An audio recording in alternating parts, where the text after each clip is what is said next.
some people, like this woman over on CBS, by the way, CBS is getting sued by President Trump, sued to the tune of $10 billion, which is actually more than the company is worth.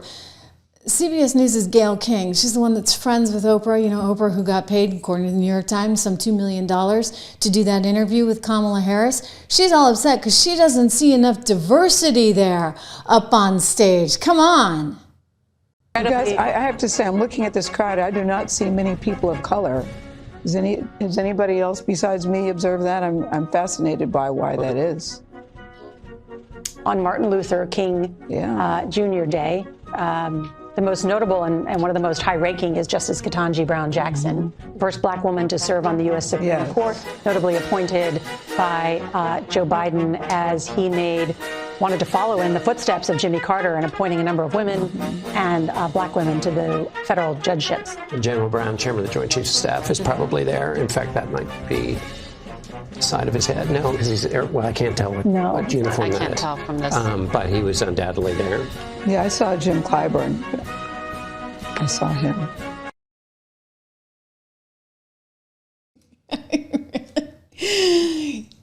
I'm sorry. Like, I'm just so over it. Did you guys see Scott Bessent, by the way, the new Treasury Secretary? They're like railing on the debt and deficits and how it's just, it was a phenomenal testimony that he gave. He was being questioned there by members of the Senate. They're so out of their league because they don't understand anything about finance. But anyway, Scott Bessent, who's just, I guess, if you want to start counting diversity plays, check him out. His husband and his son are seated behind him here. This is the Treasury Secretary of the United States, but it's not enough for Gayle King. No. We do not have a revenue problem in the United States of America. We have a spending problem. That historically, for the past 40 or 50 years, revenues, federal government revenues, have averaged about 17 to 17.5% of GDP. Yeah. And spending has been slightly over that, leading us to a 3.5% budget deficit, which is manageable because we have roughly 3.8% nominal growth, 1.8% real growth, 2% inflation.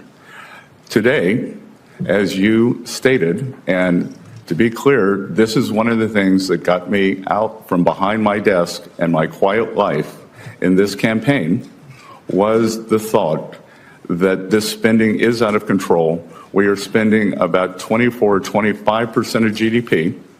So as you said, 6.8 to 7% deficit. We have never seen this before when it is not a recession or not a war. And I am concerned because several times the Treasury of the United States has been called upon to save the nation, whether it was the Civil War, the Great Depression, World War II, or the recent COVID epidemic.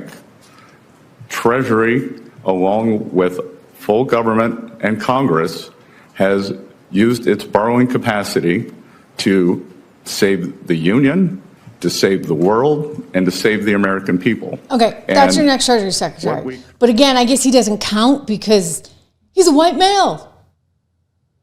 You know what? I'm just saying, we have gotten so far away from our values as a nation. We are a meritocracy. We're capitalists, right? We believe in whoever is going to do the best job is going to get the job. And that's where Donald Trump comes out. So guess what? You got a lot of diversity actually in his cabinet. If Gayle would go looking for it, it's just that not everybody's wearing it on their sleeve because you know what? We don't need to. We're beyond that.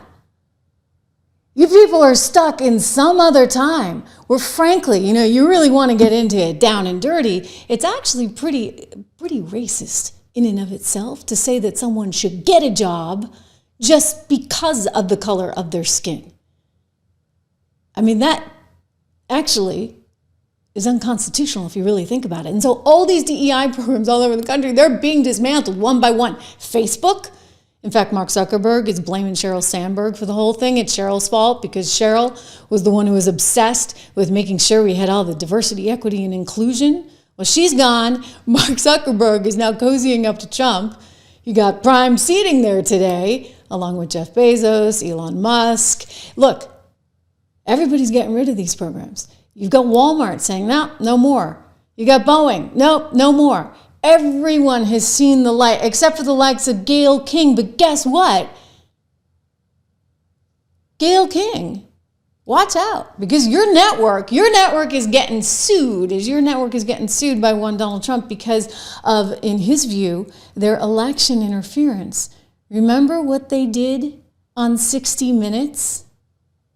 Remember that? Well, they seem to know that they're in some deep trouble.